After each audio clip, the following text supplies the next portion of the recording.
Assalamualaikum warahmatullahi wabarakatuh.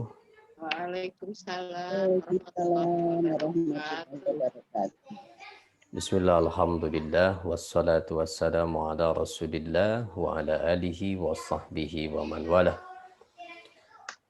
Subhanaka la ilma lana illa ma'allamtana innaka antal alimul hakim wa la hawla wa la quwwata illa billahil aliyyil azim. Wa la hawla wa la quwwata illa billahil aliyyil azim. Allahumma aftah lana hikmatak وانشر علينا رحمتك من خزائن رحمتك يا أرحم الراحمين. Kita awali dulu dengan baca surah Al-Fatihah. Mudah-mudahan apa yang kita pelajari menjadi amal ibadah. Juga kita doakan mungkin ada saudara-saudara kita, teman kita, kawan, tetangga yang saat ini sedang diuji oleh Allah. Juga yang sakit, mudah-mudahan segera diberikan kesembuhan oleh Allah Subhanahu wa taala. Amin. Amin ya rabbal alamin. Ala hadhihi niyyah wa kulli niyyatin shadihah. Al-Fatihah. A'udzu billahi minasy syaithanir rajim. Bismillahirrahmanirrahim. Alhamdulillahi Rabbil Alamin. Ar-Rahmanir Rahim. Maliki Yawmiddin. Iyyaka na'budu wa iyyaka nasta'in. Ihdinas siratal mustaqim. Siratal ladzina an'amta 'alaihim ghairil maghdubi 'alaihim waladdallin. Amin. Baik, silahkan yang di buku dibuka halaman berapa tadi, Bu? 148. 148 ya. Iya, buku. Makalahnya makalah kelima. Yang buku tas itu, yang tas kuning, agak kuning. Makalah kelima ya. Bismillahirrahmanirrahim. Al-maqalatul khamisah. Makalah yang kelima. An Umar radhiyallahu anhu. Dari Umar radhiyallahu anhu.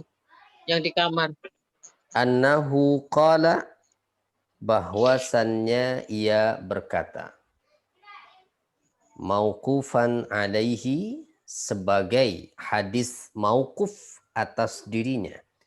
Artinya hadis mauquf itu hadis yang riwayatnya atau sanadnya sampai pada Umar, tidak sampai ke Nabi. Au marfu'an ila Nabi, atau sebagai hadis marfu' ila Nabi sallallahu alaihi wasallam. Yang panjang. Yang dekat albumnya Tante. Yang Sampai kepada Nabi sallallahu alaihi wasallam. Sampai lemari. Ya.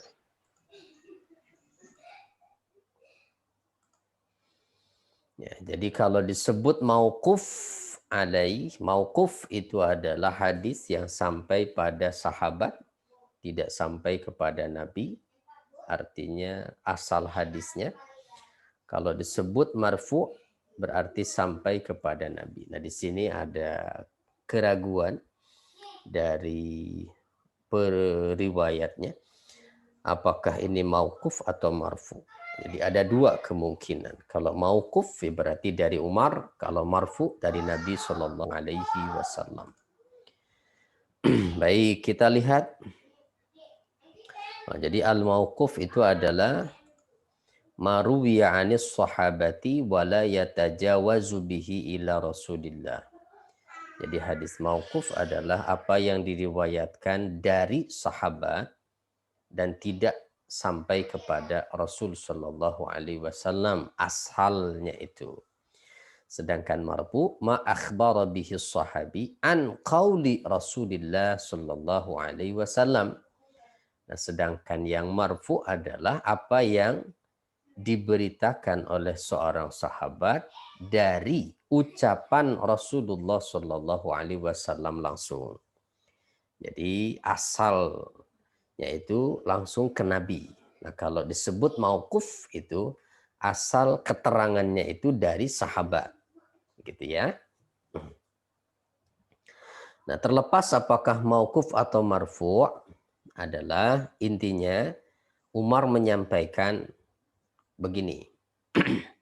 Laula iddi'aul ghaibi la syahidtu ala khamsi nafarin annahum ahlul jannati.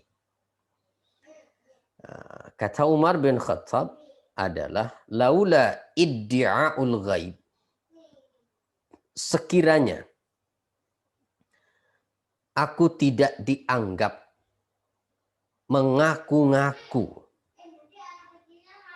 mengetahui perkara gaib, maknanya begitu.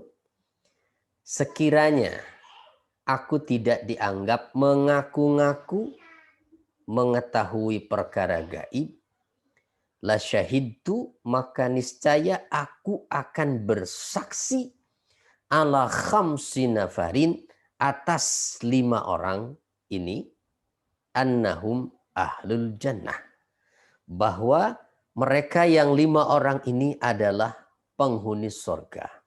Dengan kata lain, Umar seakan-akan mau mengatakan 5 orang ini dijamin masuk surga. Kalau saja aku tidak takut nanti dikatakan begitu, bahwa Umar itu mengaku-ngaku mengetahui perkara gaib, maka Umar akan berani bersaksi bahwa 5 orang ini ahli surga.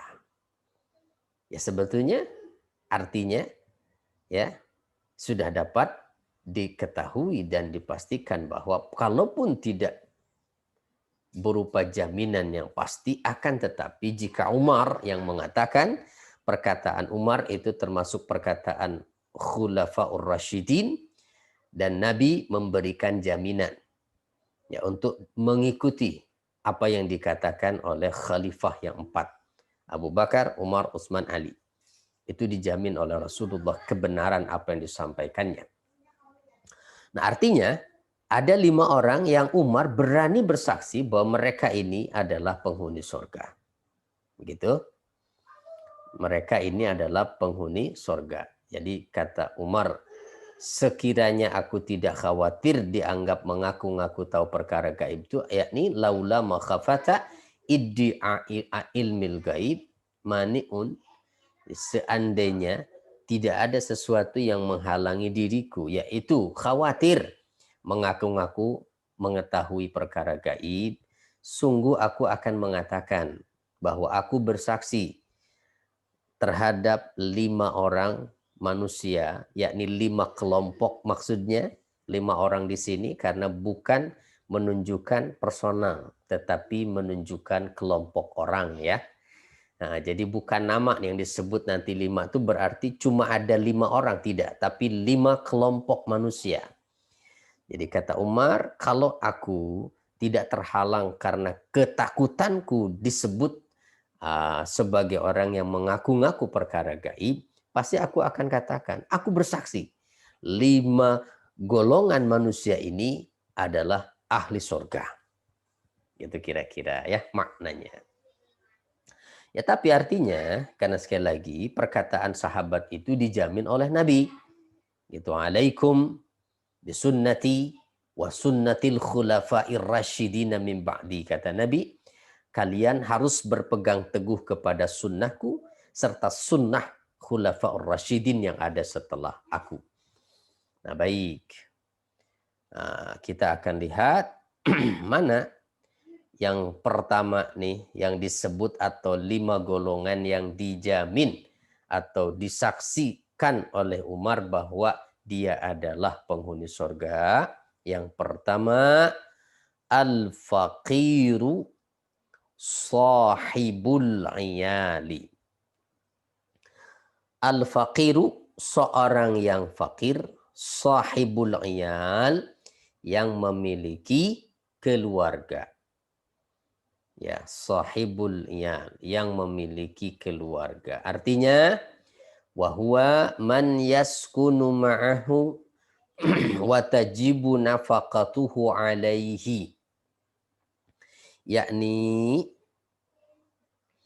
orang yang fakir dan tinggal bersama dirinya orang-orang yang wajib diberikan nafkah olehnya. Itu maksudnya, yaitu seperti hamba sahayanya, kemudian istrinya, anaknya yang masih kecil. Karena kalau anak masih belum usia balik, ya belum usia dewasa, itu masih tanggung jawab ayahnya, orang tuanya. Nah, jadi yang pertama yang disaksikan oleh Umar bahwa ia akan menjadi penghuni surga adalah orang fakir. Orang fakir yakni orang yang tidak memiliki mata pencaharian. Jangankan mau mencukupi kebutuhan, tapi mata pencaharian pun dia tidak punya. Tetapi dalam kondisi seperti itu, dia berani menanggung.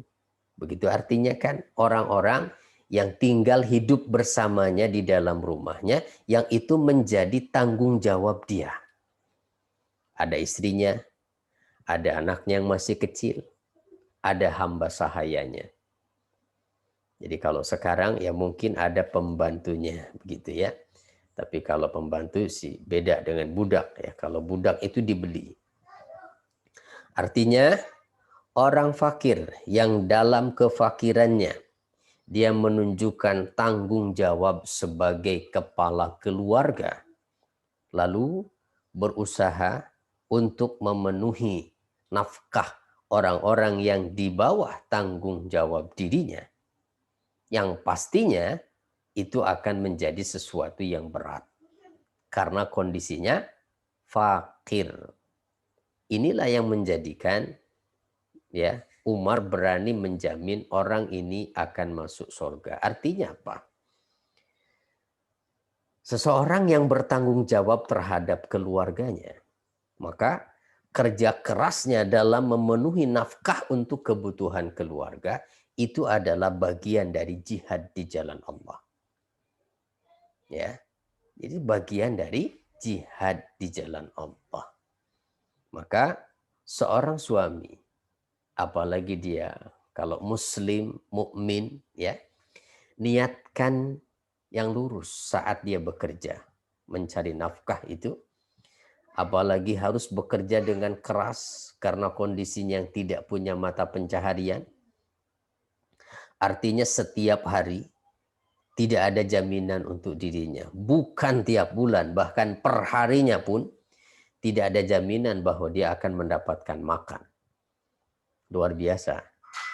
Maka sikap tawakal yang ditunjukkan betul-betul tawakal kepada Allah. Karena tidak ada sesuatu yang dapat dia andalkan. Kalau orang yang bekerja sebagai karyawan mungkin bisa diandalkan. Setiap awal bulan pasti nanti gajian. Ini enggak, fakir dia.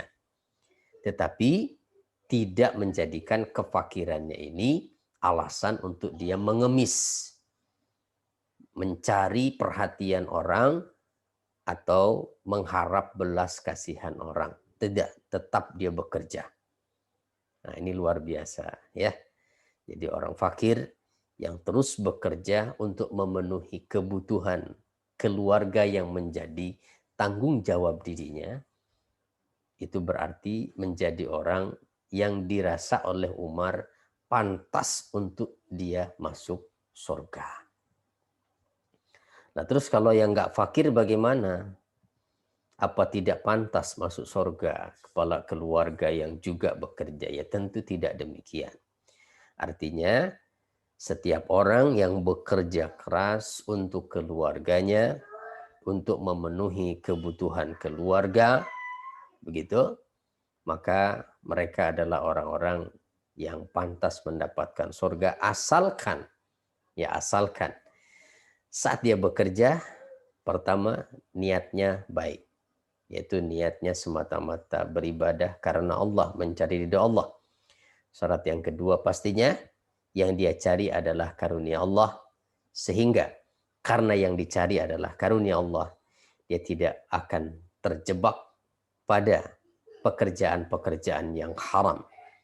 Sekalipun dalam kondisi fakir, dia tidak berani mengatakan, tidak lagi peduli harus halal lah. Yang haram juga susah, apalagi yang halal. Jadi haram juga susah, apalagi yang halal katanya. Ini kan sering diungkapkan ya oleh orang-orang yang merasa sulit untuk mendapatkan penghasilan karena kondisi yang fakir. Tapi ini tidak. Walaupun fakir, dia tetap memegang prinsip bahwa harus rezeki yang halal yang dia bawa pulang ke rumah untuk menafkahi anak istrinya. Inilah orang yang terpuji, yang luar biasa. Ya, yang luar biasa. Jadi seorang kepala keluarga yang dianggap sukses itu bukan yang berhasil membangunkan rumah yang mewah untuk keluarganya, bukan yang berhasil memberikan uang yang banyak untuk anak istrinya, bukan yang setiap saat bisa memanjakan anak istrinya, jalan-jalan, belanja dimanapun mereka suka. Tetapi seorang kepala keluarga yang sukses, berhasil itu dalam kacamata Islam adalah seorang kepala keluarga yang tetap istiqomah, memegang idealisme keimanannya bahwa harus pulang membawa harta halal. Apapun caranya. Sesulit apapun ia harus mencarinya. Dia tidak akan berani membawa pulang harta yang haram. Itulah suami yang sukses. Ya, jadi kesuksesan sesungguhnya, ya keberuntungan sesungguhnya itu bukan dilihat dari perolehan dan hasilnya, tetapi cara dia mendapatkan itu. Ya. Baik, nah ini termasuk, mohon maaf ya, kalau yang berusaha juga, yang misalnya berusaha untuk mencari usaha yang membutuhkan modal. Nah, maka seorang yang fakir, dia tidak akan berani menjadikan modal yang dia dapat itu dengan cara yang haram. Ya, mohon maaf. Misalnya, ya dia nggak punya pekerjaan, tapi kalau mau usaha bisa, cuma nggak ada modal. Nah, maka cara yang terbaik adalah mencari pemodal yang memberikan dia bantuan modal yang tanpa harus mengembalikan dengan bunga. Ya, insya Allah selamat. Tapi kalaupun tidak, orang yang fakir tadi, dia tidak akan memaksakan dirinya untuk kemudian datang ke bank misalnya. Karena kalau sudah datang ke bank urusannya, berarti dia harus berurusan dengan riba. Padahal dia mau berusaha. Ya, mau berusaha mendapatkan rezeki yang halal dari Allah. Nah, sementara modal yang dia dapat itu memang itu halal, bisa jadi yang dia dapat dari bank itu, tetapi dengan meminjam ke bank itu sama saja dia memberikan bantuan supaya mereka dapat makan dari cara riba. Nah, maka para ulama tidak menganjurkan itu. Ya. Nah, jadi mulailah dari sesuatu yang bersih. Karena usaha itu falsafahnya seperti orang sa'i. Masih ingat mungkin dulu waktu kita bahas di surah Al-Baqarah ya. Jadi usaha itu kan bahasa Arabnya adalah sa'a, yas'a, berusaha. Jadi satu akar kata dengan kata atau dengan sa'i. Sa'i dalam umroh atau haji. Nah, sa'i itu artinya adalah berlari kecil. Ya, berlari kecil. Nah, orang berusaha itu sama seperti sa'i. Artinya dimulai dari Safa, berakhir di Marwah.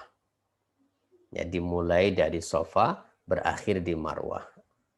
Dengan cara lari kecil, bukan lari sprint.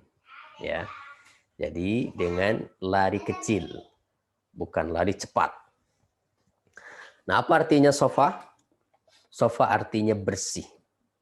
Safa itu artinya bersih. Maka orang yang berusaha haruslah dia memulai dari sesuatu yang bersih.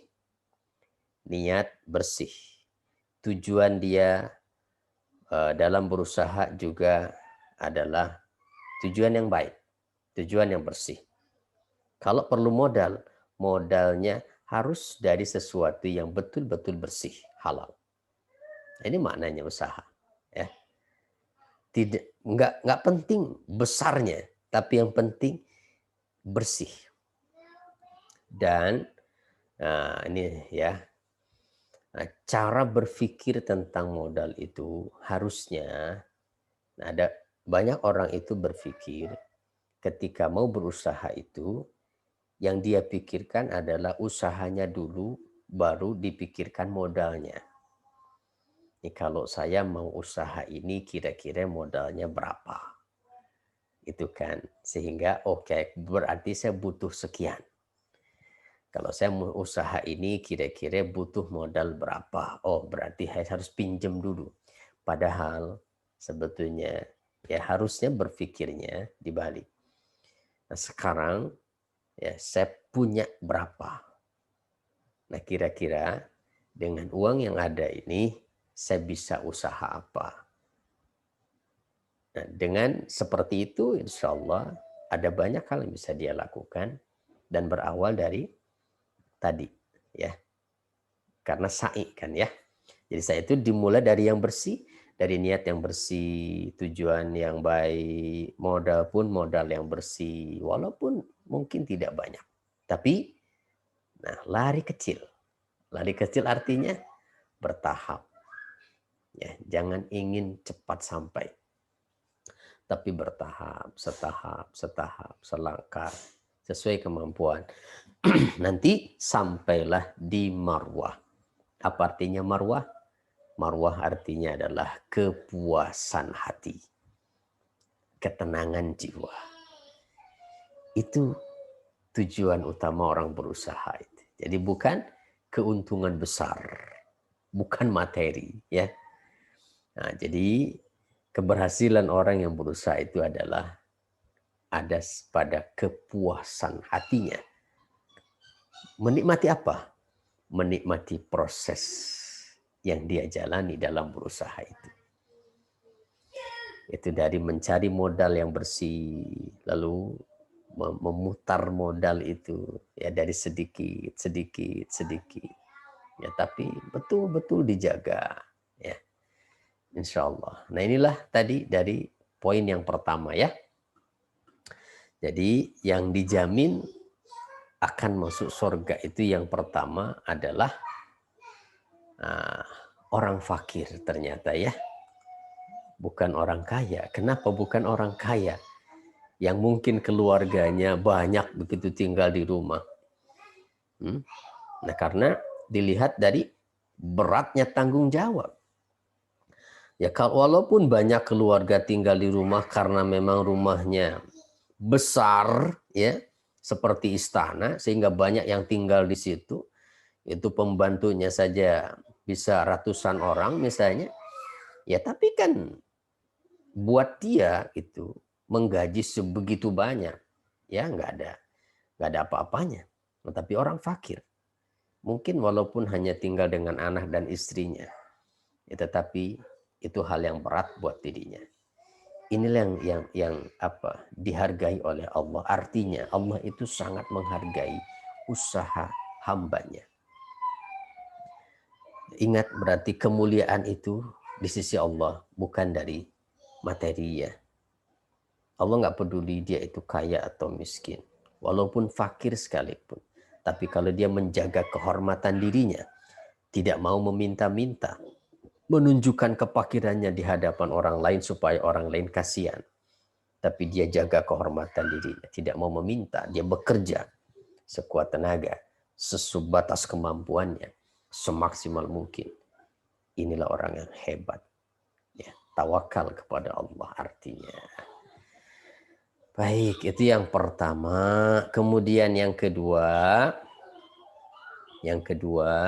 nih yang oleh Umar bin Khattab dijanjikan akan mendapatkan surga adalah wal mar'atu ar-radi anha zaujuha. Seorang istri yang suaminya ridho terhadap dirinya. Insyaallah. Menjadi seorang istri dalam Islam itu ternyata sebetulnya membuka peluang mendapatkan surga lebih mudah. Kenapa? Karena asal seorang istri menjaga bahwa suaminya ridho pada dirinya. Artinya apa? Menjaga sikap terhadap suaminya. Berusaha untuk selalu menjadi istri yang bertanggung jawab agar suaminya ridho. Kan begitu? Nah, istri yang demikian adalah istri yang dijanjikan masuk surga. Begitu mudah. Makanya dalam hadis Nabi itu ada dikatakan bahwa perempuan yang mana saja ayyuma imra'atin salat khamsaha wa shamat syahraha wa hafizat farjaha wa ata'at zaujaha, kata Nabi, perempuan yang mana saja, yakni dalam arti istri di sini ya, istri yang manapun, istri yang mana saja yang dia mengerjakan sholat yang 5 waktu. Dengan kata lain, mungkin dia jarang mengerjakan sholat sunnah. Tahajud sering kesiangan, duha juga mungkin sering kelewat. Ya, walaupun suka. Tapi yang 5 tidak pernah ditinggal. Yang 5 ini dijaga betul. Nah, siapapun perempuannya, siapapun istri yang dia menjaga sholat 5 waktunya, wasomat syahraha, dan juga menjaga puasa yang wajib di bulannya, yaitu di bulan Ramadan. Mungkin jarang puasa sunnah, Senin Kemis seperti yang lain. Apalagi puasa Daud. Tapi kalau Ramadan, pasti dia akan patuh. Bahkan mungkin dalam kondisi dia hamil sekalipun, dalam kondisi dia menyusui sekalipun, tidak jadi alasan hamil menyusui. Tetap saja dia kerjakan itu puasa Ramadan. Ini 2 ya syaratnya tuh. Sholat 5 waktu, tepat waktu, tidak ditinggal. Kedua, puasa Ramadan juga tidak ditinggal. Ketiga, wahafizat farjaha, dia sanggup menjaga kemaluannya, artinya kehormatan dirinya. Saat suami tidak ada, jauh dari suami, dia tetap bisa menjaga kehormatan dirinya. Begitu. Nah, sehingga tidak ada laki-laki manapun itu yang bisa mendekatinya, apalagi sampai bisa tidur ya di ranjangnya. Itu artinya menjaga kehormatan diri. Dia menjaga karena dia memposisikan dirinya sebagai orang yang bersuami, menjaga kehormatan suaminya dengan menjaga dirinya. Nah, tidak boleh sembarangan bergaul dengan siapapun. Dan yang ketiga, lalu yang keempat, wa ata'at zaujaha. Dan yang keempat adalah dia taat kepada suaminya. Ya, taat kepada suaminya. Dengan catatan tentunya, taat kepada suami itu selama suaminya tidak melakukan sesuatu dan tidak memerintahkan sesuatu yang bertentangan dalam agama. Nah, kalau 4 ini terpenuhi, kata Rasulullah, perempuan manapun, Allah nggak peduli dia berasal dari negara mana, tidak peduli ya dia berbahasa apa, tidak peduli ya dia punya banyak ibadah seperti apa, dia sudah pernah haji atau belum. Kalau 4 ini terpenuhi, maka kata Rasulullah, perempuan tadi itu akan dipersilahkan masuk surga nanti, dan dia diperintahkan untuk memilih, silahkan dari pintu mana dia ingin masuk surga. Masya Allah. Ya, begitu mudahnya surga bagi seorang perempuan, seorang istri. Makanya, dan ini nggak akan bisa ya didapat kecuali oleh orang yang punya suami.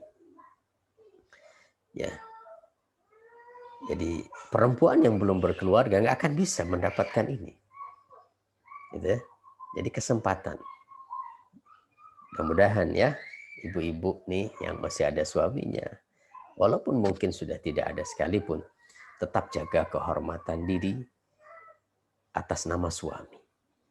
Itu tetap jaga kehormatan diri atas nama suami, dan itu akan sangat dihargai oleh Allah Subhanahu wa taala.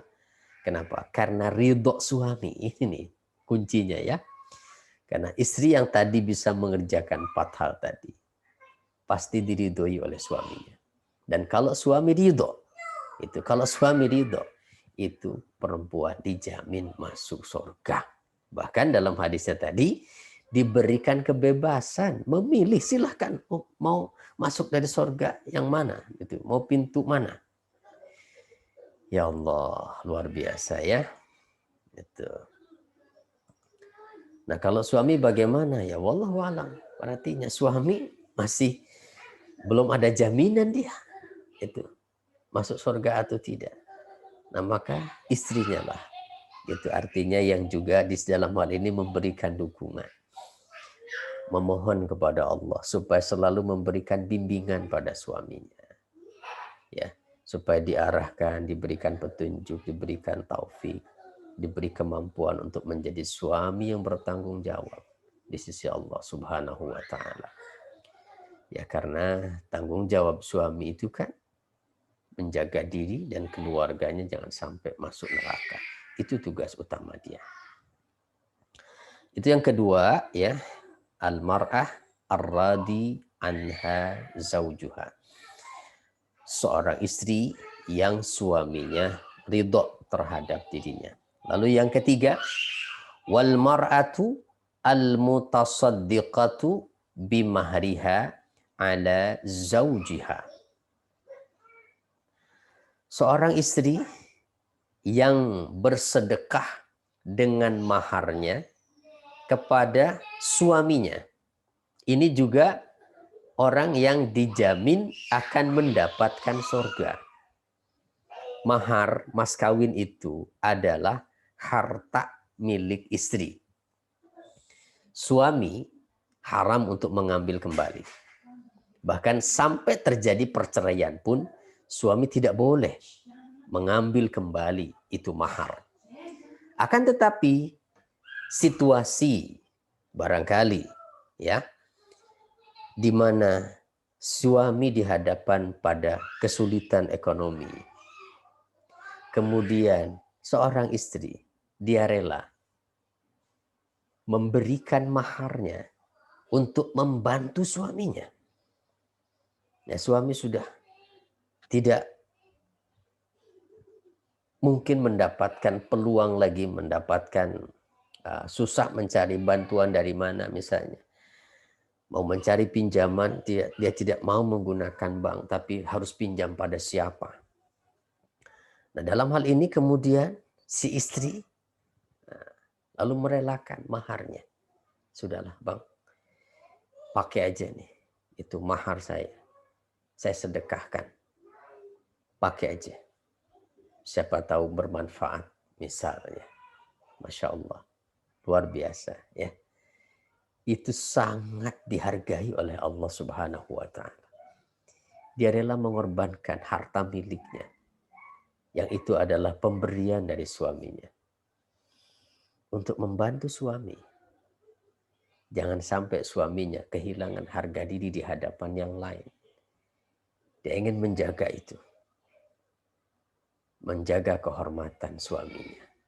Maka istri yang demikian ini adalah termasuk orang ketiga yang kata Umar, aku bersaksi kelompok orang seperti ini, ya dimanapun adanya, mau orang Arab, orang manapun, kalau ada itu istri yang rela mensedekahkan maharnya untuk membantu suaminya, pasti masuk surga.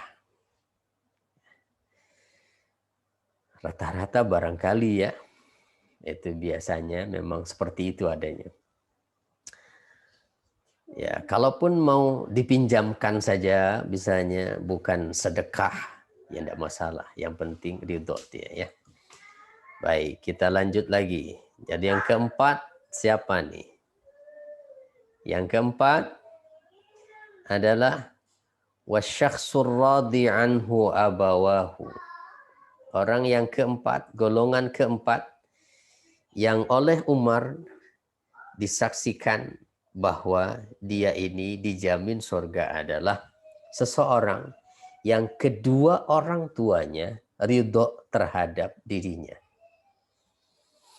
Nah ini lebih jauh lagi ya. Yang masih ada kedua orang tuanya. Maka peluang ini sangat besar untuk bisa didapat. Karena ini hanya akan diraih oleh orang yang orang tuanya masih hidup. Seseorang yang kedua orang tuanya, ayah ibunya, ridho pada dirinya. Mendapatkan ridho kedua orang tua bukan hal yang mudah. Apalagi oleh seorang anak yang dia sudah berkeluarga, sudah punya tanggung jawab sendiri, tetapi tetap memperhatikan orang tuanya. Luar biasa, ya, luar biasa. Apabila ada anak yang demikian, bukan justru menambah kerumitan orang tua itu dengan berkeluarga, tetapi justru berusaha untuk meringankan beban orang tua yang tadinya dia menjadi beban orang tuanya karena harus makan di rumah, tinggal di rumah, tidur di rumah. Itu makan pun disediakan oleh orang tua, lalu setelah dia berkeluarga dia berusaha untuk hidup mandiri, bahkan berusaha untuk menyenangkan kedua orang tuanya. Itu tidak pernah ada kabar-kabar buruk yang didengar oleh orang tua, tidak mau menyusahkan orang tuanya. Itu nah, maka anak yang demikian, ya, anak yang orang tuanya ridho kepadanya, ini termasuk orang yang dijamin masuk surga. Nah, kita sebagai anak barangkali yang orang tuanya masih ada, ayo, ini kesempatan, ya, kesempatan, tunjukkanlah bakti kita untuk mereka. Di sisa-sisa umurnya, senangkan mereka. Itu senangkan mereka. Mungkin bukan dengan hal yang besar mereka bisa merasa senang. Dengan sesuatu yang kecil sekalipun. Bentuk perhatian sebagai anak. Itu akan membuat mereka senang. Karena kalau sudah tidak ada, kita nggak bisa apa-apa lagi. Ya, mumpung masih kita bisa cium tangannya. Masih bisa kita peluk. Masih kita bisa merasakan mungkin bau ya badannya. Nah, mumpung masih ada, maka jangan dibiarkan orang tua tersiksa dengan ya kerinduan ingin bertemu dengan anaknya. Ya, yang masih ada, ayo sempatkan waktu untuk melihat, menengok keadaan orang tua ya. Insya Allah. Yang sudah tidak ada orang tuanya barangkali, ya masih ada kesempatan untuk kita menjadi anak yang berbakti. Jangan pernah tinggalkan doa untuk mereka. Karena itu yang mereka nantikan. Ya bukan dari orang lain. Doa dari anak-anaknya. Itu yang pernah dilahirkan oleh ibunya. Yang keringat ayahnya telah membesarkan dirinya. Dari mereka inilah. Itu ayah ibu itu mengharapkan doa setelah kematiannya. Jadi doakan setiap kali selesai sholat. Itu mereka yang orang tuanya sudah tidak ada hari ini. Insya Allah Masih ada kesempatan. Mumpung kita masih hidup. Karena setelah kita tidak ada, mungkin tidak akan ada lagi yang mau mendoakan orang tua kita. Ya. Karena orang lain belum tentu mau. Ya, orang lain belum tentu mau. Cuma kita anaknya yang bisa mendoakan mereka. Maka mumpung masih hidup, inilah kesempatan kita. Ini yang keempat. Kemudian yang kelima,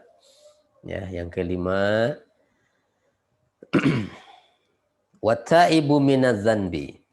Nah, yang kelima yang dijamin akan mendapatkan surga adalah orang yang bertobat dari dosa. Ya, orang yang bertobat dari dosa, karena Rasulullah Shallallahu Alaihi Wasallam bersabda bahwa at-taibu minadz-dzanbi kaman la dzanbalah. Orang yang bertobat dari satu dosa itu seperti orang yang tidak punya dosa. Ya.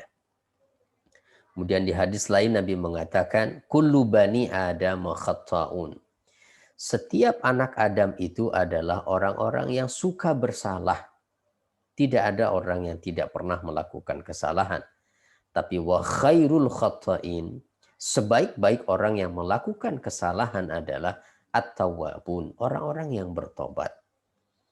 Ya, bahkan dalam hadis lain Nabi mengatakan, lallahu afrahu bi taubati taib minadz zam'an al-warid. Itu wa minal aqim al-walid wa minadh dhal al-wajid. Kata Rasulullah Shallallahu Alaihi Wasallam bahwa Allah itu lebih merasa senang dengan taubatnya orang yang bertobat dibandingkan, pertama, dibandingkan orang yang kehausan lalu ia mendapatkan air minum yang segar. Bayangkan, ya, bayangkan orang yang kondisinya haus sekali, itu haus sekali. Bukan puasa. Kalau puasa memang kita pasti ditahan. Tapi kondisi tidak puasa, kondisinya kehausan, betul-betul haus. Tiba-tiba mendapatkan minuman yang segar.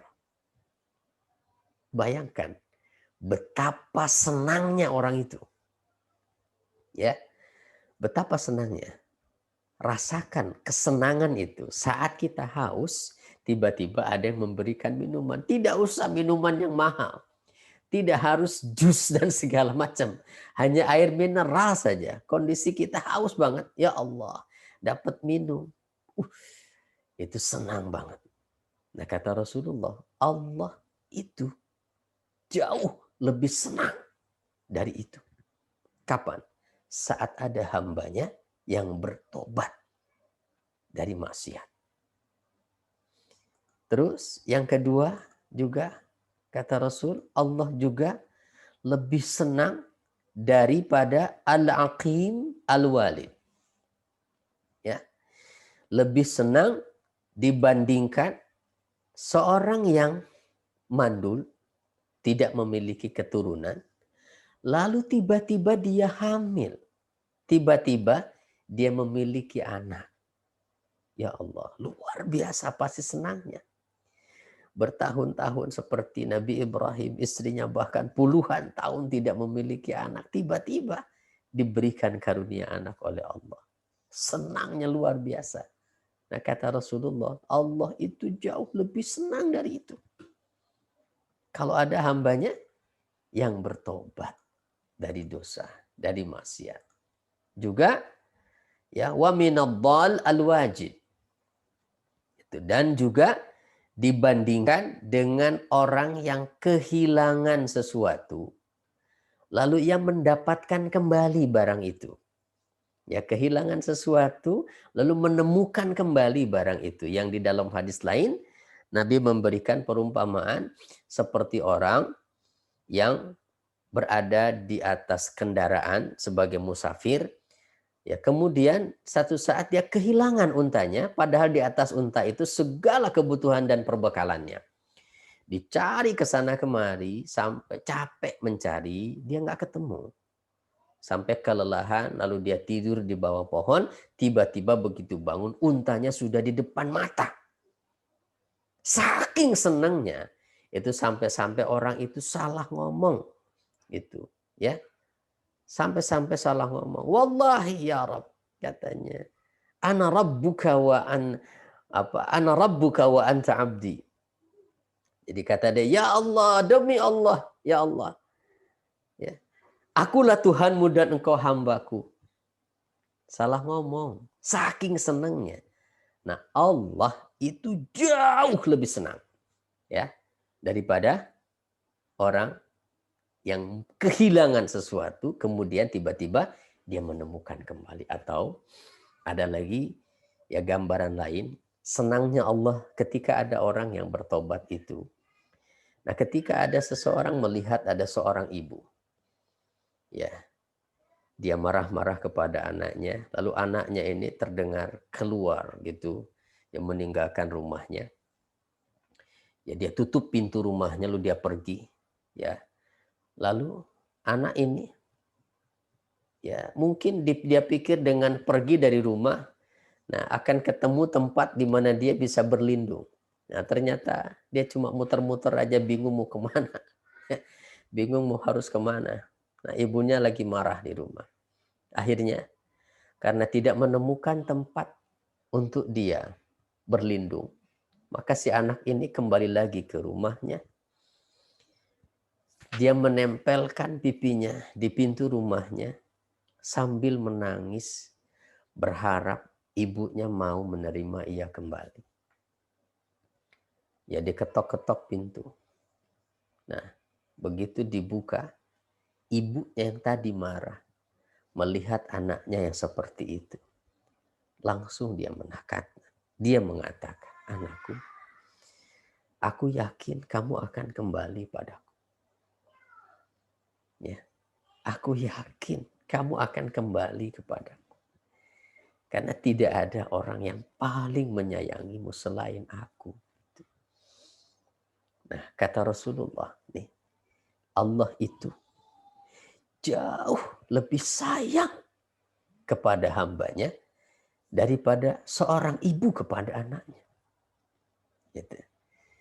Jadi kalau seorang ibu yang betapapun kesalahan anaknya, sampai ibunya marah sekalipun, ketika anaknya mau kembali, pasti akan diterima. Ya. Seburuk apapun anak. Nah Allah itu jauh lebih sayang dari itu. Ya, jauh lebih sayang daripada seorang ibu. Nah maka ayo kita manfaatkan ya kesempatan yang masih ada ini, yang pastinya ya kita nggak tahu sampai kapan itu, tapi insya Allah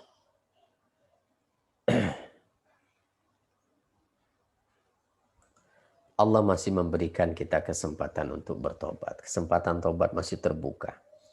Karena siapapun di antara kita pasti punya kesalahan. Ya. Nah, dan kesalahan yang berat itu sebetulnya kesalahan kepada sesama manusia. Terutama orang tua. Ya pastinya. Pastinya. Nah, yuk kita mulai. Kita mulai membersihkan diri.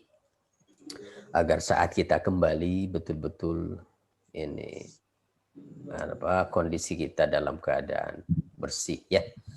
Kita nggak tahu kapan, apalagi kondisi saat ini ya. Ya, wallahu alam. Itu kan tahu sendiri barangkali ya kondisinya saat ini seperti apa.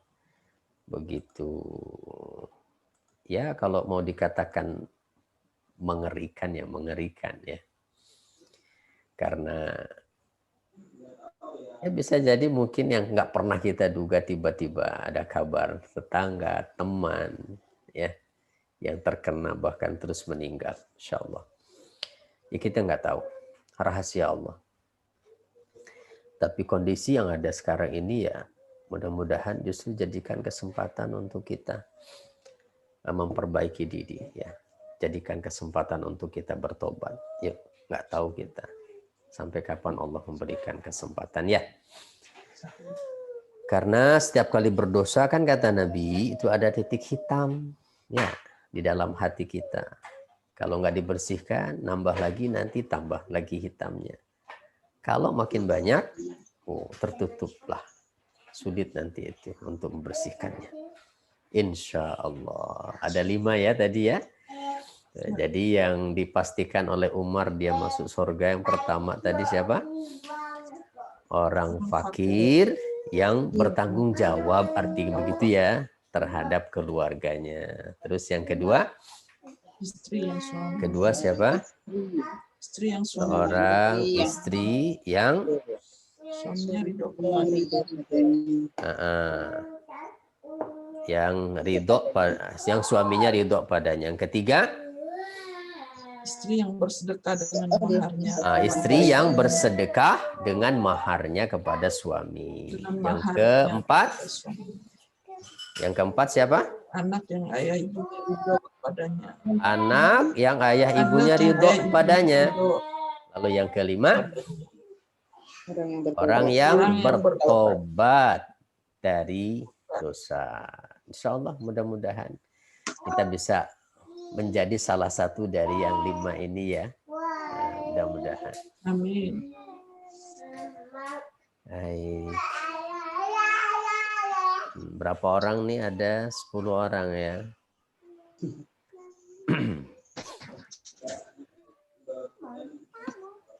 Ya mudah-mudahan selalu diberi kesehatan ya Ibu ya.